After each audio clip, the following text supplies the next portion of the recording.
Hello everybody and welcome back to the Aussie Toffee podcast. Here back again for episode number 6. We are in for a big one today, ladies and gentlemen. We got a couple of things to cover. We got the Aston Villa match review. We're going to go through that game again. We got the QPR match review. We're going to go through that game again. In the middle section, I got a couple of things I want to talk about. I want to talk about the James Rodriguez situation. And I also want to talk about the Rafa Benitez hate that's happening right now. And then towards the end of the podcast, we'll be doing a match preview of the Norwich game at home on Saturday. So without further ado, let's get into the match review of match review of Aston Villa versus Everton. Obviously away at Villa Park, always a tough place to go. Their stadium was bouncing. It was great to hear their fans loud and proud.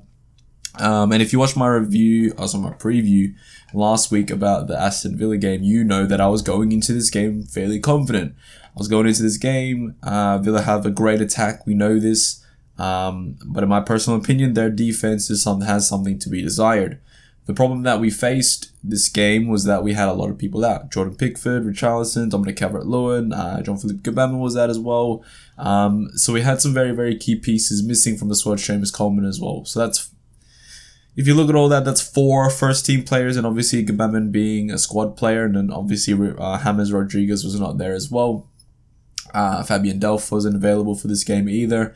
So we had quite a lot of players out injured, and obviously that's 4 first-team players. You have your first 2 strikers out, so you're forced to play Salomon Rondon. You have your first-choice goalkeeper out, so you play Asmir Begovic, and then you obviously have your first-choice right-back out, and you play Ben Godfrey at right-back.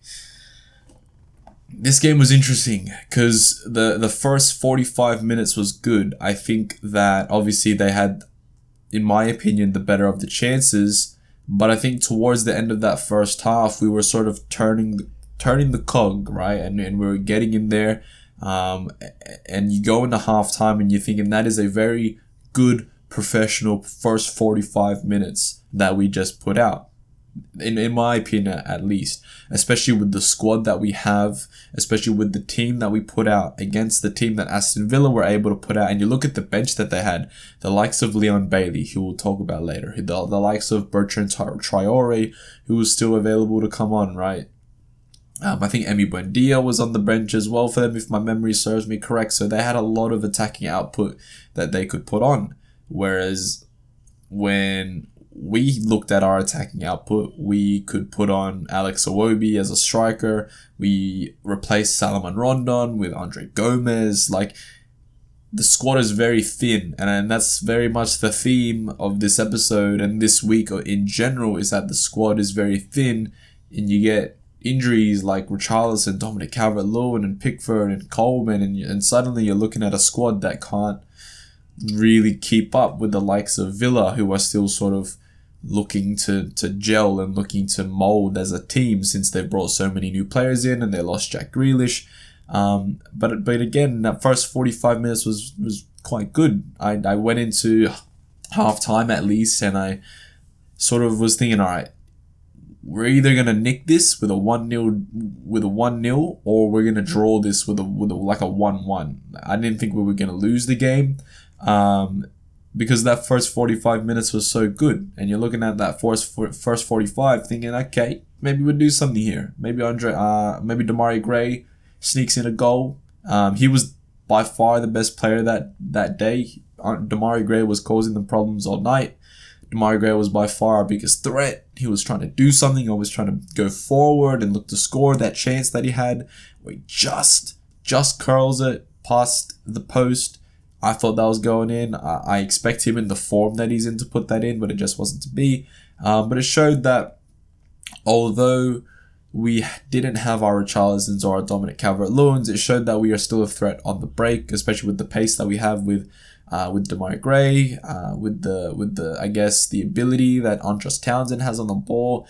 We're still a threat on the break, right? Especially with the pace that we now have in the squad. And then that showed during that game against Villa. And that Villa game, by the way, although the score was 3-0, that game came down to 10 minutes of madness, very much like what we did against Burnley.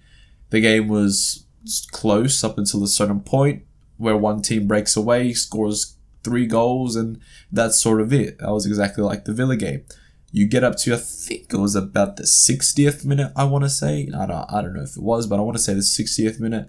And then that goal gets conceded. I think it was... Oh, man, I can't even remember who scored the goal. I just remember Leon Bailey, like, absolutely terrorizing us once he came on. But you can see the first goal, and then again, that's 10 minutes of... You can see, it was Matty Cash. Matty Cash scores the goal coming off of the right-hand side, scoring with his left foot. And if I'm honest with you, I think Luca Dean needs to do better there. I think for a lot of the game against Villa, I think he needed to do better. He would like that, especially our left and right backs. So Luca Dean and Ben Godfrey. I think that a lot of the time they got sucked into the middle, allowing their Matt Targett and Matty Cash, right, to be wing backs, to expose our flanks, to have so much space out on the wings. And I think that was allowed by both Luca Dean and Ben Godfrey. And obviously for that first goal, I feel like Luca Dean should get tighter. Luca Dean shouldn't be spun. Luca Dean shouldn't be on the wrong side of the ball. He should be in front of him. He should be going with him. And he should be making it hard for him to cut in and shoot with his left foot. But that goal gets scored, and then Leon Bailey comes on, and it was just one of those ones, right? It was like the whole summer we were crying out for Leon Bailey. Towards the middle of the window, it was like Leon Bailey is close to signing for Everton. We could get him, we could not get him. Depends on our finances, depends on if we can sell some players. He goes to Villa, and you're thinking, all right, that is a great player that we've just lost to what I would perceive as a competitor for those European places, right? And then he comes on, and it's just straight away you can see how quick he is, how dynamic he is, how good he is on the ball, how direct he is, and you're just thinking, wow, I would like a little bit of that in my team right now. You know what I mean? Like, imagine if him and Damari Gray were in the team. It would just be amazing. But anyway, he's not our player. He came on and put on an absolute clinic. His assist for the second goal, obviously, it was just his pace. You know, it's just his pace and his power, his ability to get balls into the box allowed that to happen. And then the third goal, where he just takes on Ben Godfrey and then just leathers it into the back of their net. Nothing Begovic can do, but obviously Ben Godfrey, we know how quick he is, we know how strong he is, and I just don't think he's 100% fit. Obviously, he had COVID. He's probably still recovering from that, and just this season, from what we've seen of him, he hasn't been the player that he was last season. He's not as aggressive. He's not as quick. He's not getting to those balls. He's not making those blistering runs. He's just a little bit off of it. And I don't know if that's down to match fitness, if that's down to the fact that he had COVID, whatever it may be, he's just not 100% right now, which is unfortunate. And it shows you that Leon Bailey goal, because if I am looking at that situation again, off the counter attack, Leon Bailey versus Ben Godfrey, although Bailey is quick, I think that Ben Godfrey is just as quick. So I would back him to at least put him off as much to where he either skies it, misses the net. But no, Leon Bailey absolutely obliterates him in a foot race, gets past him and scores. And that's 3 goals. And I'm going to be honest, at that point, I just went to sleep. It was 4:30 in the morning here in Australia, and I couldn't be bothered to watch Everton anymore because that was a shocking 10 minutes that I witnessed. So I just turned it off, and I went to sleep. And I woke up, and I'm going to be honest, when I woke up, I was like, maybe it's 4-0, maybe it's 5-0. All I know is that we lost. It was still 3-0, so fair enough. They had their 10 minutes of heaven, just like we had our 6 minutes. And that completely changed the game. 10 minutes, of just, whether that be a lack of passion or whether that be a lack of that ability to come back, which we've shown so far this season. This season we've shown so far that this team has the ability to fight back, and I just don't think that we had the quality to do so. When those goals went in, we didn't have a striker on the pitch. We had Alex Iwobi playing striker. We had no striker really, like, the whole game, because Salman Rondon keep in mind, the lad hasn't played football for 4 months and he's had a couple training sessions and he's been asked to play already. So you can't expect a lad who hasn't played football for 4 months to come in to the game and immediately do something. Granted, he almost did that, like for the first couple of minutes of the game. There's the Demario Gray cross where, if I'm honest, if he's fully fit, I feel like he gets to that. But, you know, he hasn't played football in 4 months and he's been chucked into the deep end. So we can't really give him too much slack, you know what I mean? Like, you can't hate the guy so much because he's only had a couple training sessions. He's not fully match fit, so you can't really do much there. And to sort of wrap up this Aston Villa game, it's just 10 minutes of quality, right? 10 minutes of their quality shining over ours. And there's not much to say more than that. I think that Yerry Mina was by far our best player that day, in my personal opinion. Demario Gray a close second. Mainly because Yerry just looks our best defender. Or he is our best defender, right? He does some crazy things, and I think his way of defending is very unorthodox, and to a lot of people it may seem like he has no idea what he's doing, but I think he does. He's a ball magnet. He's someone that gets onto balls. He tries to head them out. He tries to smell danger and eliminate that danger, and I think that game he was sort of our best defender, although we conceded 3 goals. He was our best defender that day. I think that Ben Godfrey just looked off the pace, and I think that Luca Dean looked off the pace as well. And when you have most of your your spine realistically out of the game in terms of Dominic Calvert-Lewin, Richarlison, Jordan Pickford, James Coleman, you can have some problems, especially against a side like Aston Villa. So, awful game, really bad game, but we move to the QPR game in the Carabao Cup. Now, at the time that I'm recording this podcast, it just happened a couple of hours ago, so the game is still quite fresh in my head. And yeah, just another awful game. I think that's the best way to put it. Carabao Cup has never really been a good competition for us. I think we've only made past the third round 6 out of now 12 times in the competition over the past 12 years, so that's not a very good statistic. And yeah, just not a competition that really bodes well for us. I think that our squad doesn't need a Carabao Cup, although I want a Carabao Cup, if that makes sense. Obviously, we haven't won a trophy since 1995. You want to be in as many competitions as possible to win a trophy, and we've just lost that opportunity now that we've lost. And if I'm honest with you, even if we went through on penalties, I wouldn't think we deserved to get through. I think that overall as a performance, it was quite poor. It was quite awful. My first sort of problem with the game today was having Ben Godfrey and Mason Holgate in defence. I don't think that they're a centre-back partnership. I don't think that they're good enough aerially to be a centre-back partnership. I think if you're looking at pace, if you're looking at being on the ball as a centre-back, then they're fine. But if you're looking at someone to be an aerial presence, and you can see in this game that they weren't an aerial presence, then they're going to be a problem. Charlie Austin had probably 2 of the easiest goals he'll ever score in his life because he had literally no competition for those headers. He was easily up in the air, unchallenged, had those balls into the goal. And again, conceding 2 goals from heading situation, like the first one goes in and you think, all right, be more aware of that this lad can score a header, and then he does again. So I don't think that Mason Holgate and Ben Godfrey can be a centre-back partnership in this Everton team. I think you have to have either Michael Keane or Yerry Mina next to one of those 2. You can't have just those 2. It's not something that works. I've said for many weeks that Ben Godfrey and Yerry Mina are our best centre-back partnership.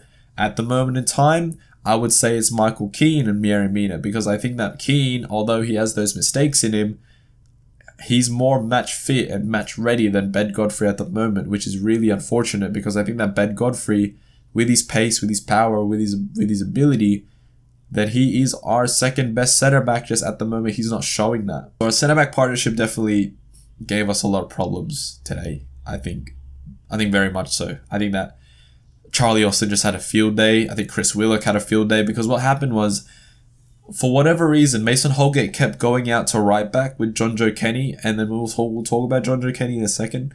And he just kept getting pulled out. And for that second goal in particular, it was just Ben Godfrey in the box defending Charlie Austin.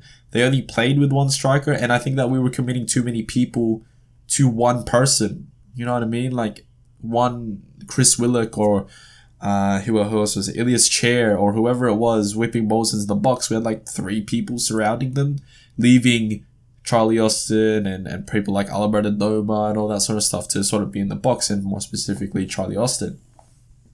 And it just didn't work, and just defensively it didn't work. And I think that my favourite part of the game was watching John Joe Kenny mark himself.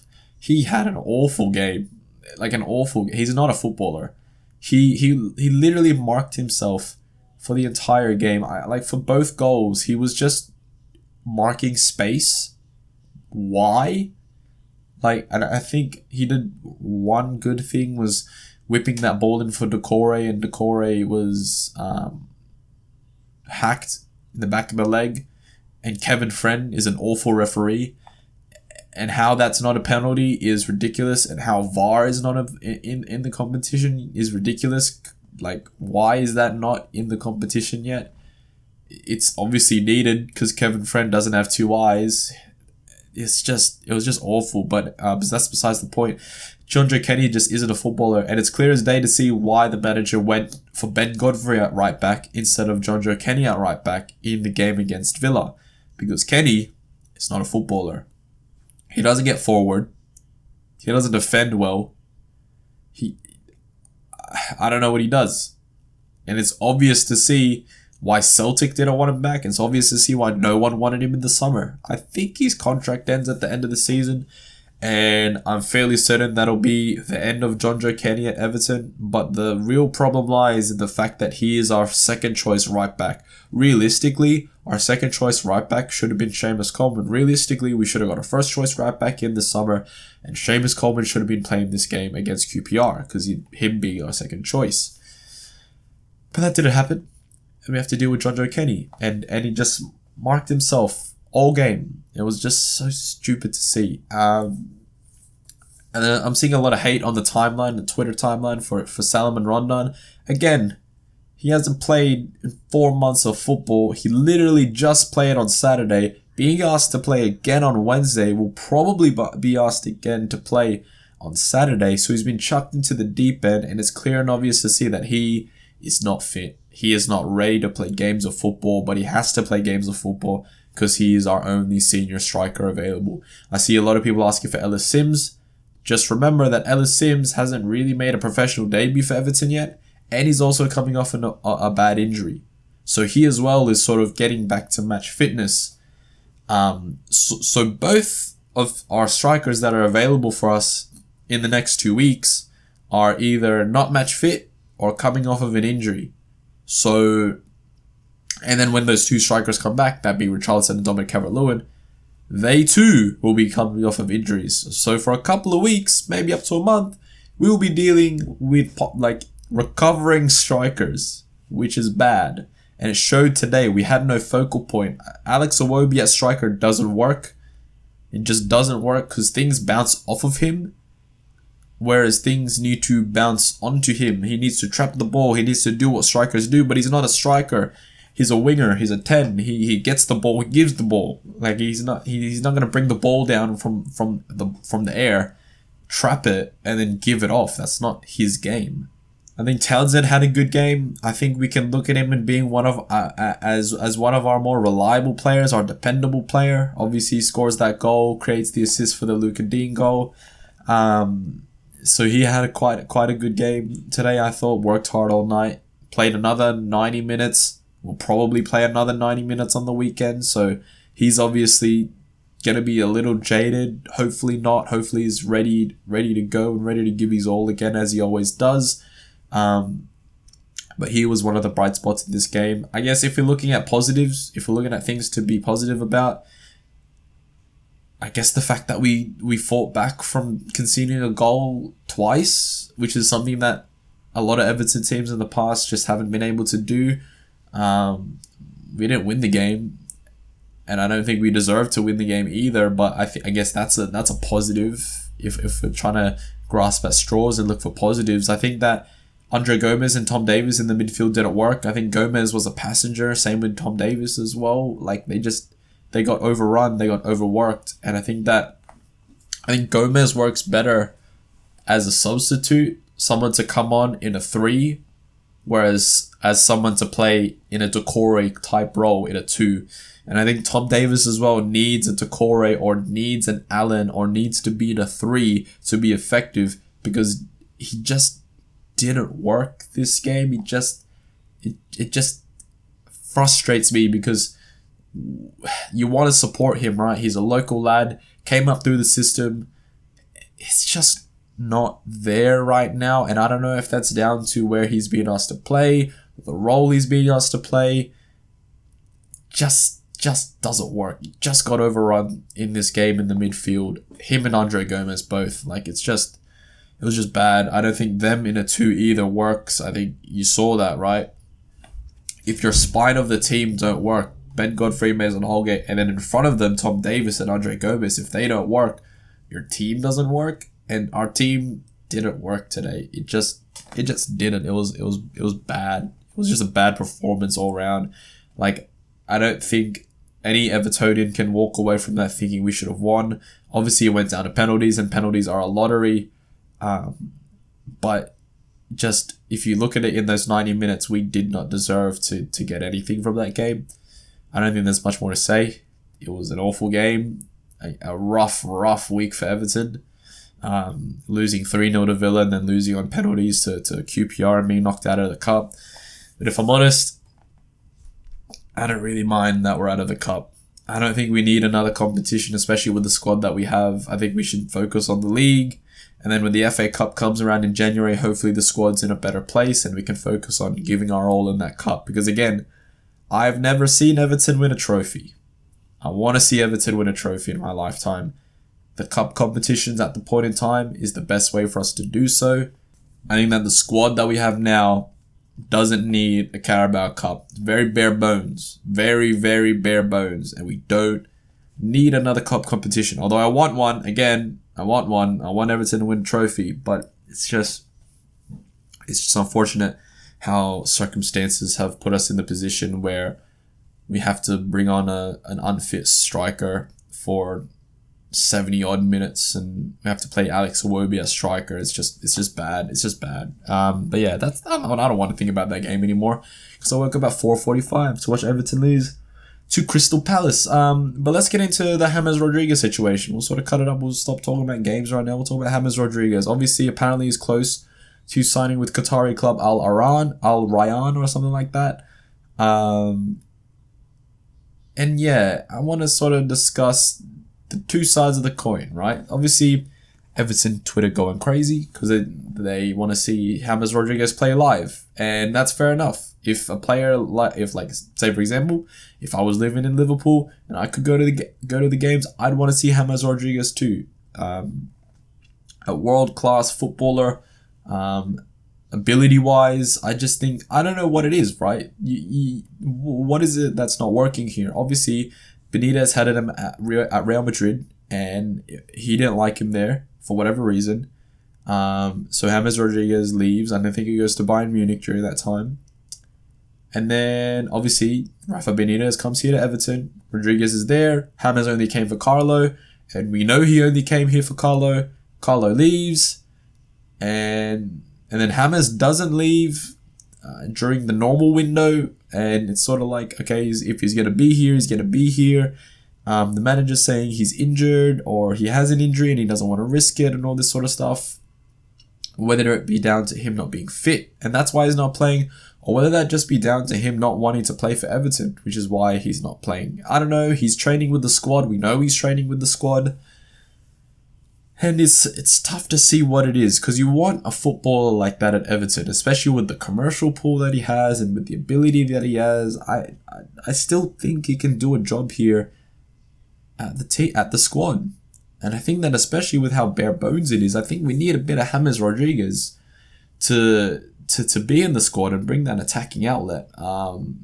But if he doesn't want to play for us, then he doesn't want to play for us. You can't...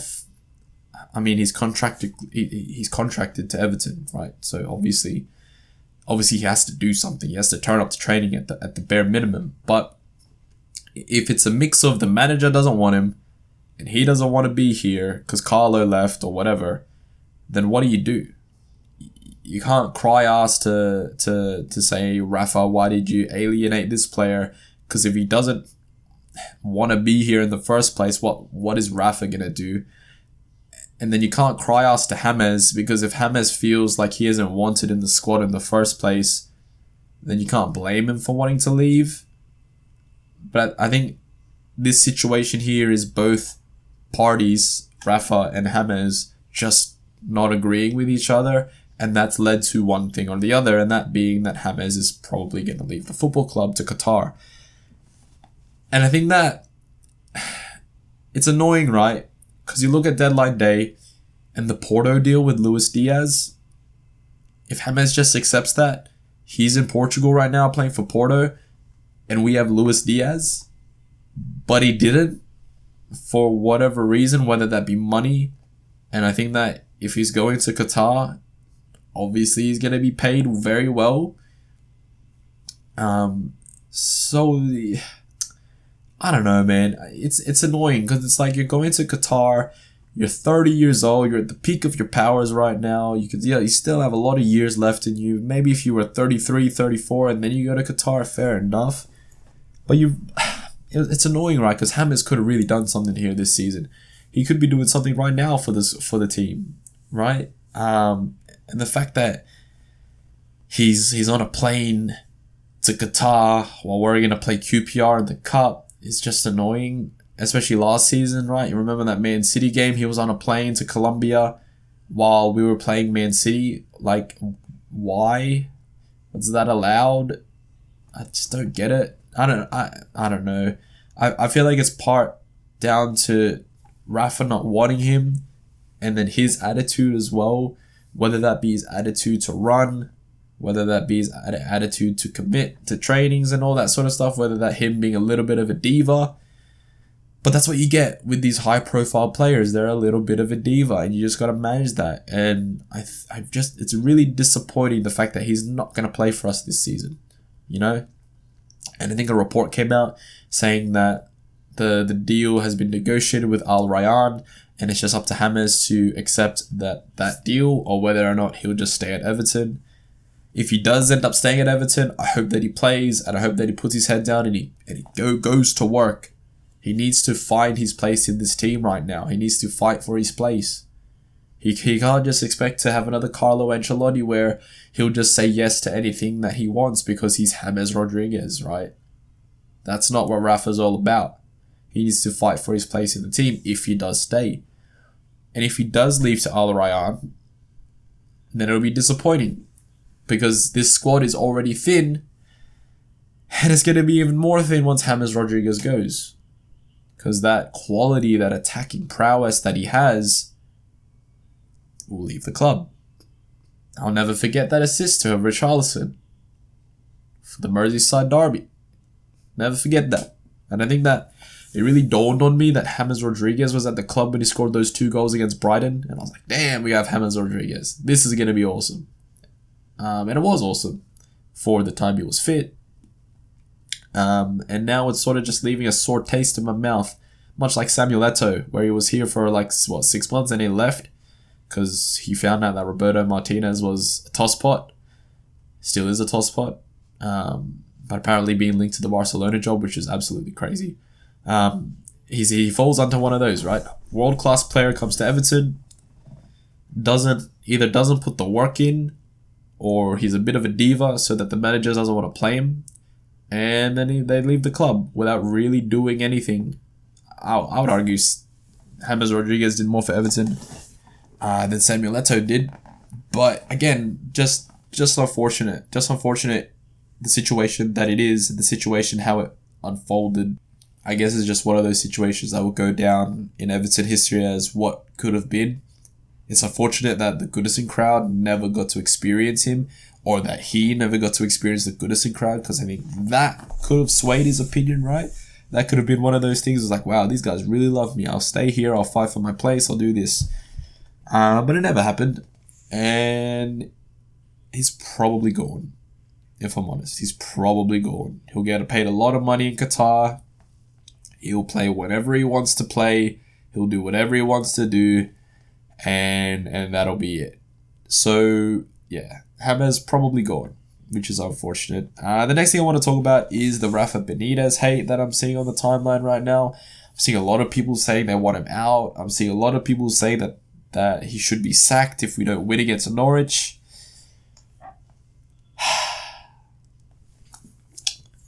Why? Right? Why are people asking for him to be sacked? I get if you don't like him, right? If you don't like him, that's fair enough. You're a fan, you're allowed to have your opinion. If you don't like him, that's fair enough. But you can't ask for him to be sacked. You can't. We can't keep doing this.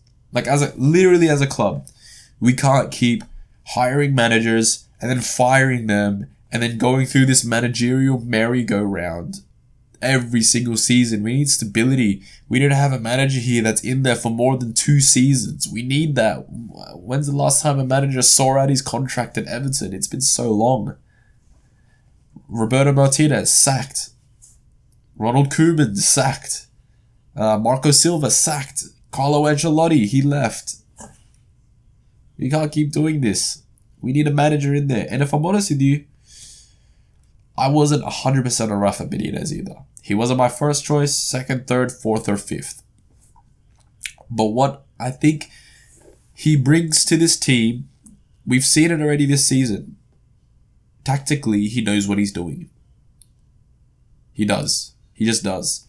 And work rate wise, and his ability to coach the players is more than Carlo ever did. I think with Carlo, right, with all the trophies he's won, all those achievements, right, he had it with world-class players. And he doesn't have that here at Everton. He had a group of very average footballers with a couple of very good footballers, and he had to sort of mold that, and it didn't work. And I think that's what Rafa will do. He's done that before. With Newcastle, he did that with Newcastle, although Newcastle got relegated with him at the helm. Like, Newcastle would get relegated anyway, so... But I think that what he brings to this Everton team is more coaching. This team needs a coach. This team doesn't need a world-class manager. It needs a coach. So I think that right now Rafa is the best person to do that. Say, for example, we fire him. Who do you bring in to replace him? What manager is out there right now to replace him? We're not getting Antonio Conte. That is not happening. He will also want a buttload of money, which we don't have. So who do you bring in? You can't sack the manager if there is no clear and obvious candidate to come in and make an impact. There is no manager out there right now that will come into this team and make an immediate impact, that will want to come to Everton. You can't, there is none. So I don't see the point in sacking a manager that we gave £1.7 million to spend to, right? Keep that in mind as well. He literally spent no money in the window. People are complaining, oh, why do you keep bringing in all these old players? Because these older players were available for free. Didn't need to be paid money for them. Just wages. Financially, the past couple of years have hamstrung us, right? The Ronald Koeman summer of 16-17, spending money like £30 million on Alex Iwobi, and just spending money left, right, and center for no reason or no plan or no direction. This squad is a mixture of different managers, and now we have another manager with his mix of players to add into there as well. Look at our starting 11. Jordan Pickford was Ronald Koeman. Seamus Coleman, David Moyes. Yerry Mina was Marco Silva. Michael Keane, Ronald Koeman. Luca Dean was Marco Silva. Allen, Carlo Ancelotti, Decore, Carlo Ancelotti, Demarai Gray, Rafa Benitez, Andros Townsend, Rafa Benitez, Dominic Calvert-Lewin was Ronald Koeman actually, and Richarlison, Marco Silva. This team is a hodgepodge of different managers, ideas, philosophies of what they want as a footballer. And I think that Rafa Benitez is the best person to get that mix and make something work of it. And he's done so far. And I think that people are overreacting. People are just, either they just hate Rafa Benitez to the point where they just want him gone. And again, as I said, it's fair enough. If you don't like him, that's fair enough. But what you can't do is wish the worst on Everton just so that he's gone. You can't do that, right? And you can't say if we lose to Norwich on Saturday, he has to get sacked.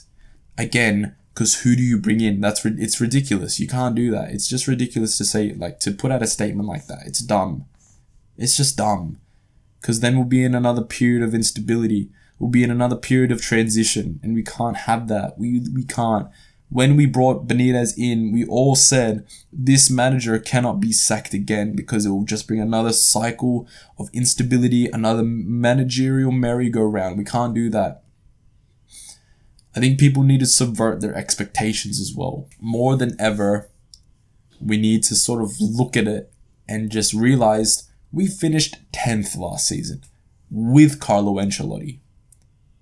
This squad is not a lot different to that squad that finished 10th.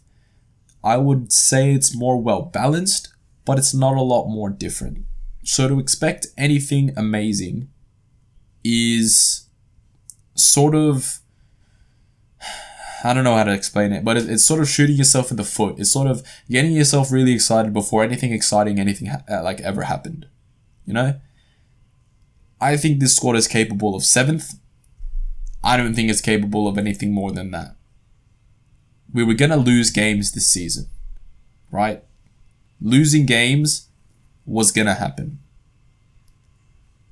We were going to probably get knocked out of the Carabao Cup anyway. And that's just me being real. Right?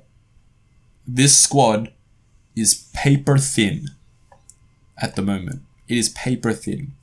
You take the spine out of any team, they will struggle. You take Sadio Mane, Mohamed Salah, Alisson, Van Dijk, and Alexander-Arnold. Out of Liverpool, they struggle. You take Lukaku, Havertz, Mount, Thiago Silva, and Mendy out of Chelsea, they struggle.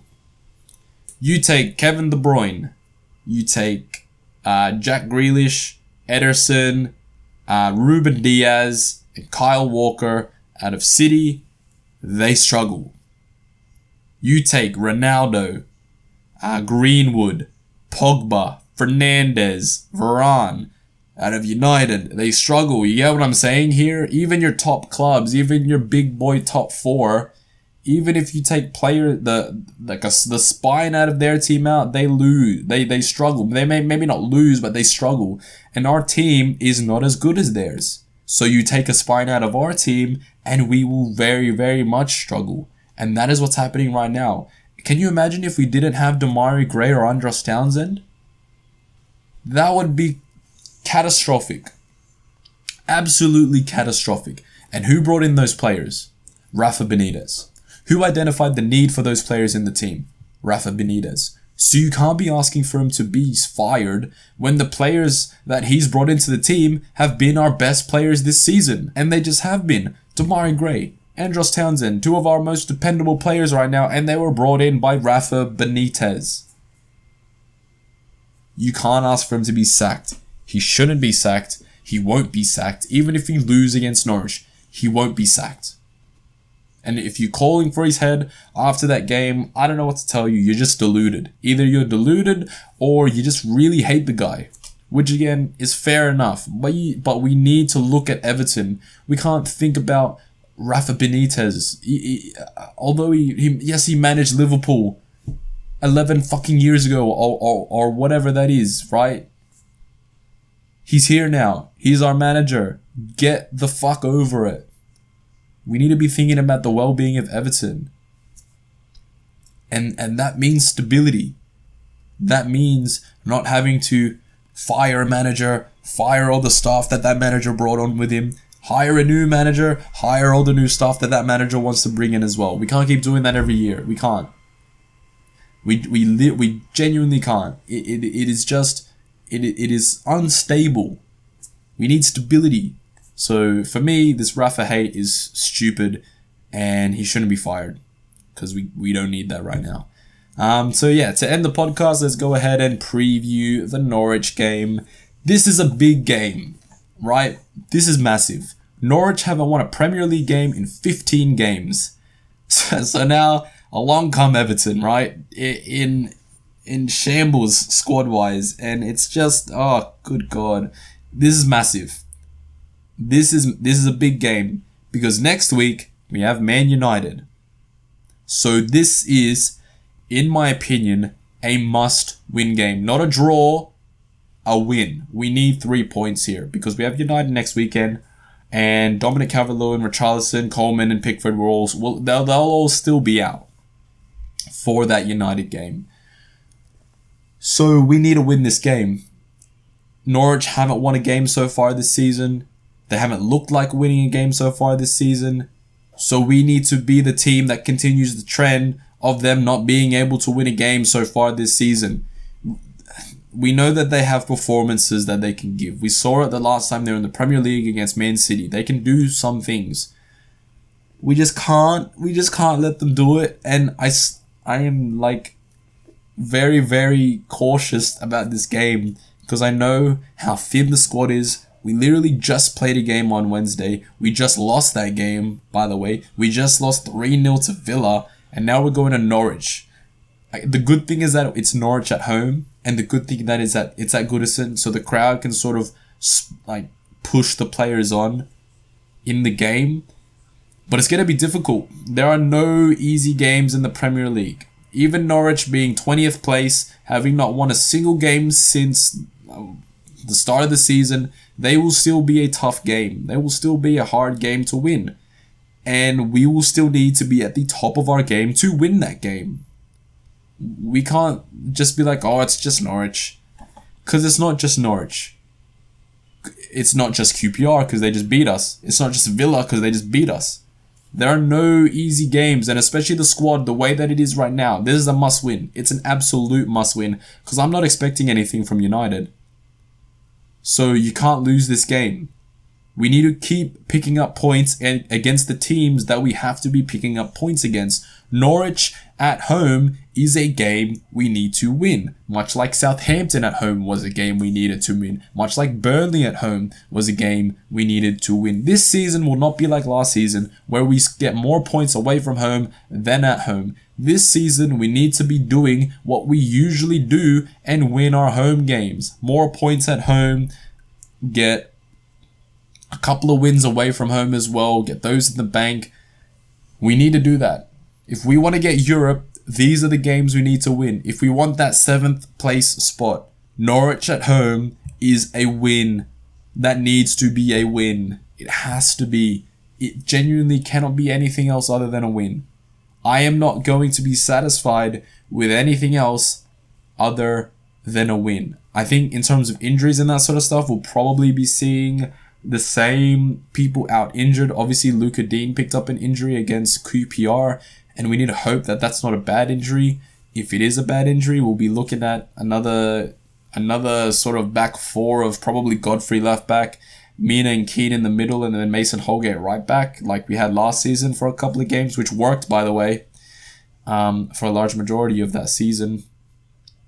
So that could be an option if Luca Dean is out injured.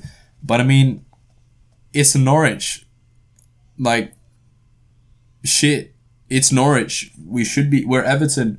We should be beating Norwich. Again, if we want Europe, Norwich needs to be done. Like, dealt with, finished, win 2-0, 3-0, right?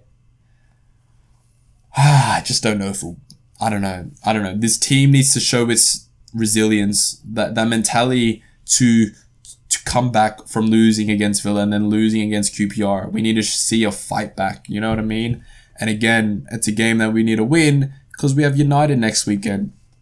And in the form that Cristiano Ronaldo's in, I don't want to see him running at Michael Keane. Or any of our defenders for that matter. Because he's going to have a field day against us. So, yeah. I mean, look. Norwich have a couple good players. Campbell's one of them. He's probably the standout for me, to be honest with you. But other than that, they have a very, very average squad. We have a very average squad as well. But I think that we're a little bit better than their average squad. So, we need to win this game. Even with our injuries, right? Even with the injuries that we have out, I think that still we put a stronger starting 11 out than they can. I think that the return of Allen and Decore in midfield will be good for us. I think that Rondon with a couple more minutes under his belt will hopefully look a lot fitter against Norwich. And I think that we're going to need that Goodison crowd more than ever in this game. That Goodison crowd is going to be bouncing. It's going to need to be loud. It's going to need to be hostile to Norwich. The players need to respond to that more than anything. And we need to go out and win the game. I'm going to predict a 3-0 win. I'm going very positive here because I need to put that into the universe that I'm positive about this game. I'm going for a 3-0 Everton win. But that's going to be it for the Aussie Toffee podcast, episode number 6. We talked about a lot of things here in this episode. My voice is about to go away now, and my throat's very dry. Hope you guys enjoyed this. If you're watching on YouTube, make sure you give it a like and click that subscribe button if you haven't done so yet. And if you're listening to this on Spotify, make sure you follow the podcast on Spotify as well. But I'll see you guys next week for another episode. Peace.